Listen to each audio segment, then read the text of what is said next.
Unfortunately, accidents happen, some small and fairly manageable, and others big and hazardous that require expert assistance.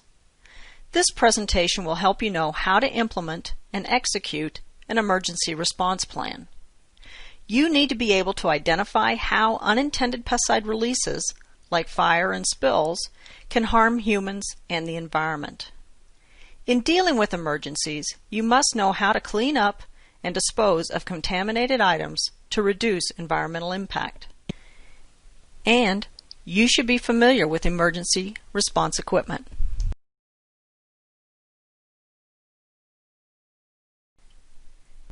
Be prepared. The more prepared you are to handle an emergency, the faster you can react and reduce impacts on human and animal health, and reduce impacts to the environment.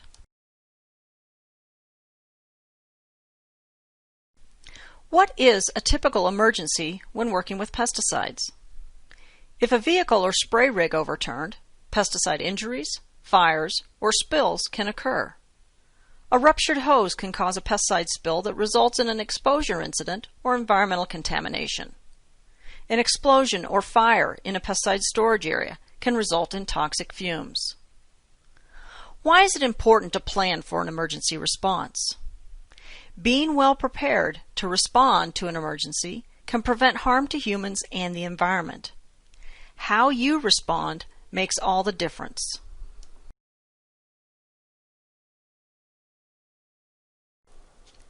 Designate an emergency coordinator for the emergency response plan. Your plan should include a list of agencies to be notified, including the contact person. Have phone numbers for the local emergency planning committee, police and fire units, and the local paramedics and hospitals. List the chemical manufacturer's contact information for the pesticides used. Include agencies that are responsible for pesticide containment and hazardous waste cleanup. Don't forget to protect yourself and your assets. Contact an attorney if there is an emergency involving pesticides.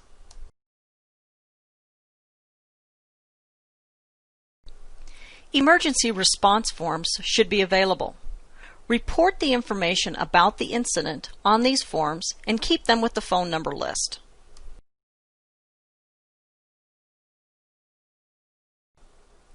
A map of the pesticide storage facility and bulk storage tanks is essential to assist emergency responders and employees.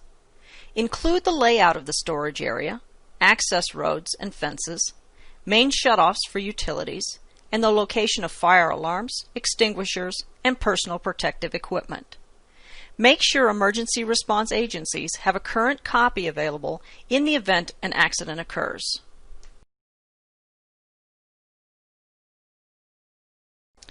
Provide the emergency response agencies with an area map that directs them to the pesticide storage facility without delay.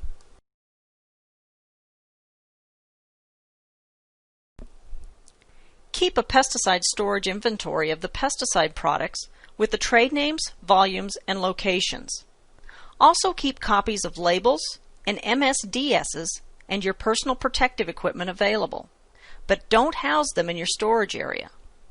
Keep emergency equipment handy anytime you're working with pesticides, like tools for building dikes and digging trenches, containment and cleanup supplies, as well as a fire extinguisher and PPE.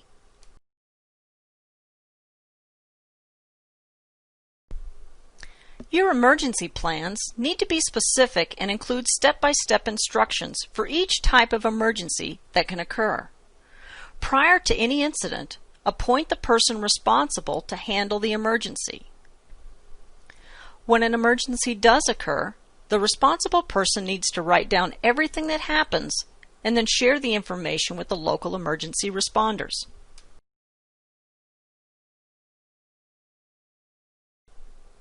It's important to understand that pesticide fires can occur, but there are considerations that can help avoid pesticide fires. When pesticide products are purchased, find out about their flammability and storage hazards prior to storage. Products that are flammable have label statements that read, "Do not use or store near heat or open flame." Products that contain oils or petroleum solvents generally have flammability hazards. If a pesticide fire occurs, there are obvious potential hazards. Highly toxic fumes may be given off during a pesticide fire. These vapors or smoke can harm firefighters, people, animals, or plants. After the fire, there may be pesticide residues in the debris and soil. The water used to quench the fire can result in toxic runoff away from the site. For this reason, don't spray large volumes of water on a pesticide fire. Let it burn.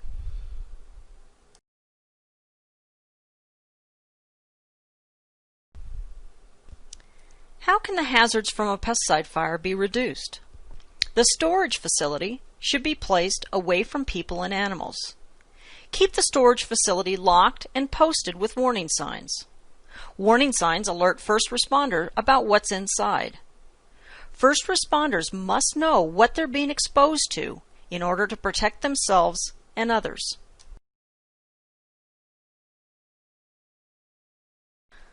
Store combustible materials away from heat sources. Don't let sunlight beat down on glass containers. Make sure fire alarms are installed, maintained, and working properly. Use foam-type fire extinguishers for chemical fires.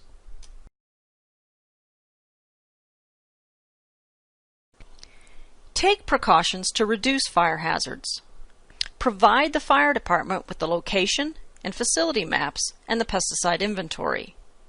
Develop an emergency plan, designate a coordinator, and train employees on how to handle an emergency. Keep an inventory of the pesticide products in the storage area.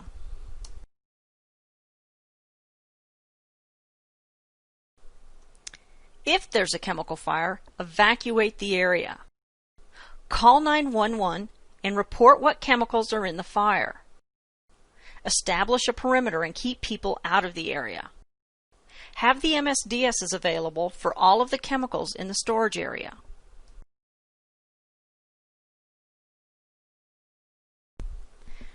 There are emergency procedures that can be implemented for small fires. Contain the fire with fog, foam, or dry powder. If there's only water available, use a fine spray or fog, not a strong stream that can break bags and glass, spreading contamination. If water is used, contain the water in spilled chemicals.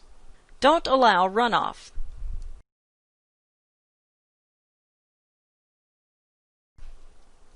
If it's a large fire, consider letting the fire burn, since using water can spread contamination. If necessary, build dikes to contain water.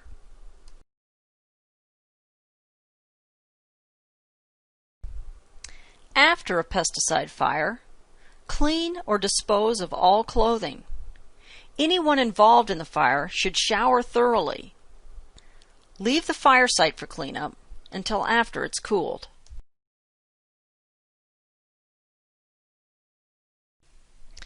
Okay, now let's talk about spills.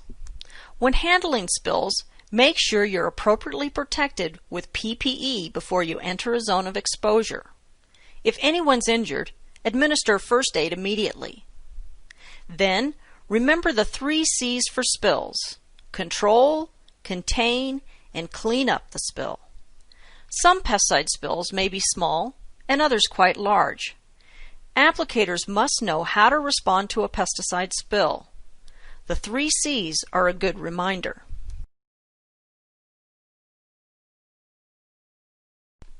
Control the spill. Stop the leak. For example, if a container is turned over, right the container so that it no longer spills. If you have a container that's leaking, put it into a larger container. If that's not possible, try to plug the leak. Make certain to wear personal protective equipment when managing a pesticide spill.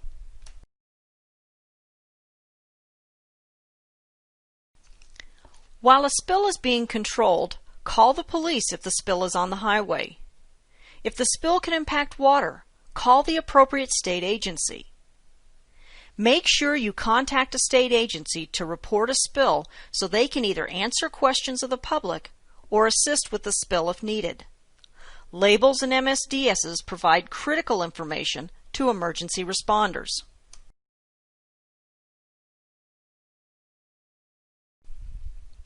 If it's a large spill, send for help. Don't leave the site unattended. Prevent people from entering the contaminated area.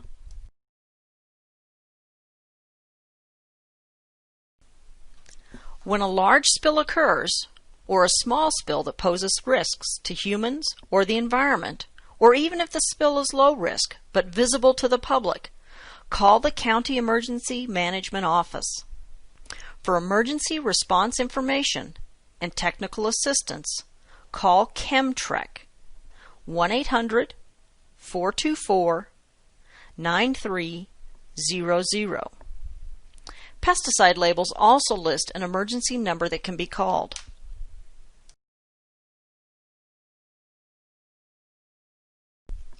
Prevent pesticide exposures by roping off the contaminated area and keeping people out. Create a 30-foot perimeter around the area. Avoid contact with pesticide drift or fumes from the spilled pesticide. If the material is flammable, don't use flares. Consider downwind areas and evacuate people from those areas since they could be exposed.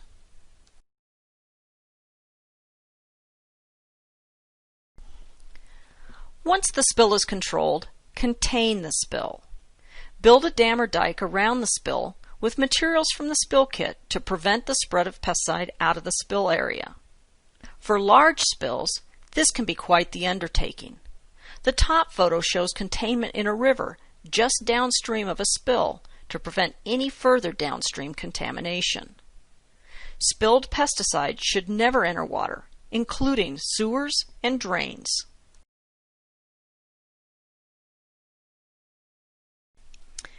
If the spilled pesticide enters water, immediately contact the appropriate agency. Notify the local emergency planning coordinator.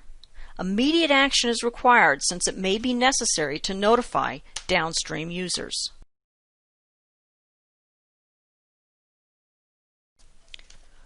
For spills on non-porous surface, like a containment pad or storage room floor, spread absorbent materials over the spilled pesticide. Absorbent flakes, fine sand, vermiculite, clay, and pet litter absorb pesticides well. Don't use sawdust if the pesticide is a strong oxidizer. Absorbent pillows, tubes, or pads are convenient to use, but must be disposed of properly. If at all possible, use an absorbent that can be diluted and applied to a label site to prevent disposal problems. Thinking ahead and having a well-supplied pesticide spill kit can save you a lot of headaches when an accident occurs.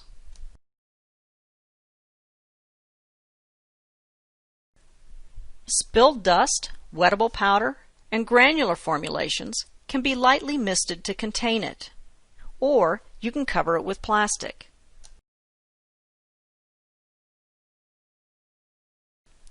Finally, the spill must be cleaned up. Give the absorbent material time to soak up the spill, then sweep it up and place it in a container for later use or disposal. Once the material is collected, decontaminate the area. Mix up a solution of 30% bleach or hydrated lime and work it into the contaminated area with a coarse broom. Then again, put absorbent material over the area where the bleach and lime has been applied. Sweep it up and put it into a lined drum for disposal later on.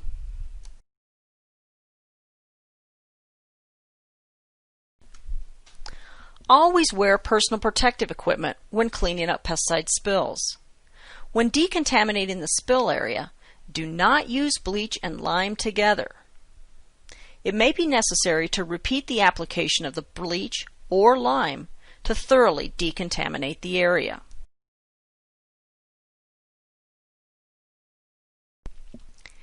If soil is contaminated during a spill, remove the top 2 to 3 inches of soil.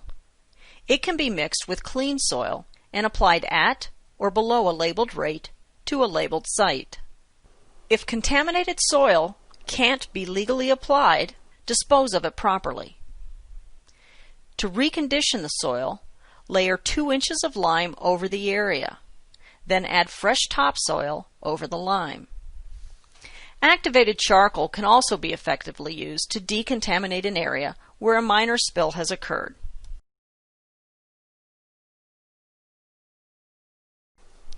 Contaminated equipment is another concern. It can be cleaned with a 30% bleach or an alkaline detergent. Wear personal protective equipment during the decontamination process. Never mix bleach and detergent. After the pesticide spill's been cleaned up, discard brooms and any clothing or materials that may have been contaminated. Disposable personal protective equipment or any PPE that's been highly contaminated should be disposed of as household hazardous waste. Wash, wash, wash thoroughly with soap and water to remove possible pesticide contamination that may have occurred during the cleanup process.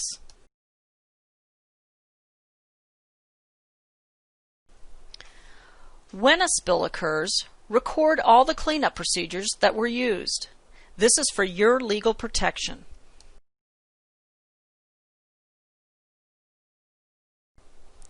Keep records of all activities that were conducted during the emergency, including conversations with regulatory authorities, emergency personnel, and the public.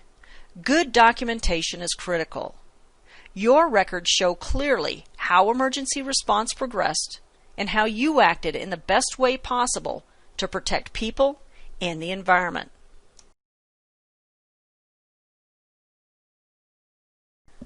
Photographs are a good way to capture information about the spill and the cleanup procedure.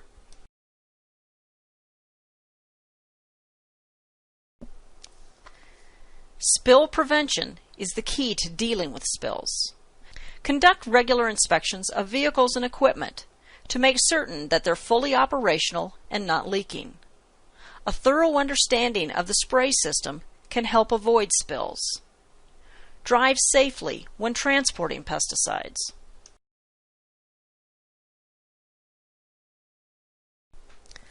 Always keep a spill kit accessible when using pesticides. Have a spill kit near the pesticide storage area and in vehicles that transport pesticides.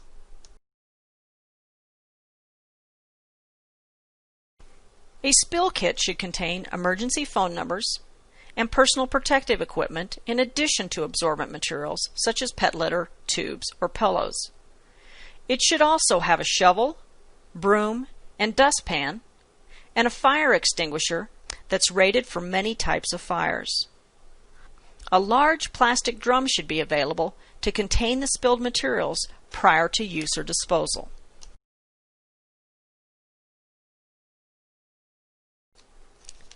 In summary, it's important to develop an emergency response plan and thoroughly train all employees on how to respond to an emergency. Remember that some products are highly flammable. When a pesticide spill occurs, follow the 3 C's response plan: control, contain, and clean up the spill. Preventing an emergency is the best solution. Always keep a spill kit handy when working with pesticides.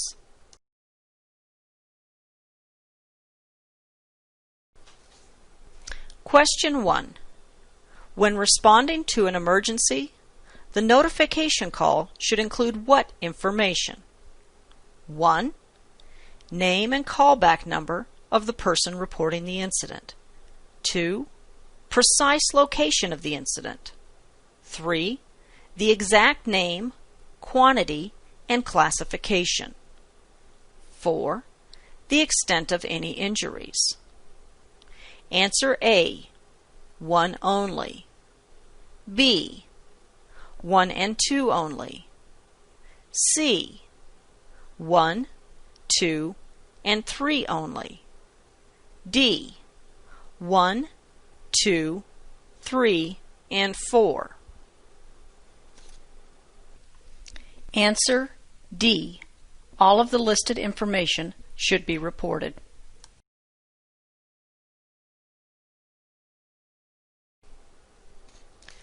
Question 2.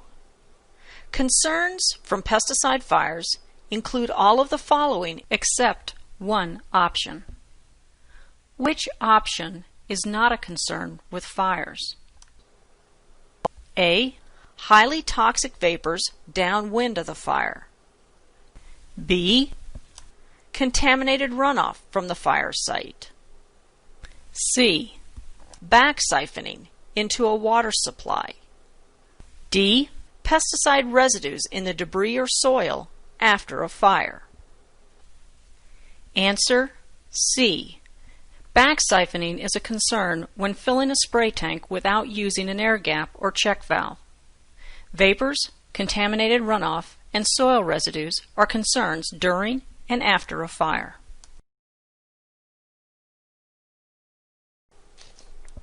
Question 3. Which of the following should be the first action in response to a pesticide spill? A. Dispose of contaminated absorbent material. B. Spread absorbent material over the spill. C. Decontaminate the area where the spill occurred. D. Stop the leak or spill. Answer D. Control the spill first, then contain it, and then clean it up.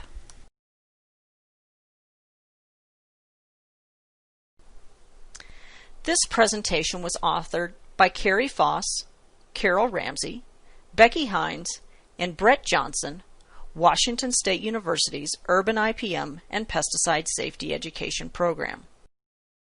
The illustrations in this presentation were provided by the University of Missouri-Lincoln, Virginia Tech, the Washington State Department of Agriculture, and Washington State University. Presentations were reviewed by Beth Long, University of Tennessee, Ed Crow, Maryland Department of Agriculture, Jeannie Kasai, the U.S. EPA, and Susan Whitney King, University of Delaware. Narration was provided by Carol Ramsey, Washington State University, Urban IPM, and Pesticide Safety Education.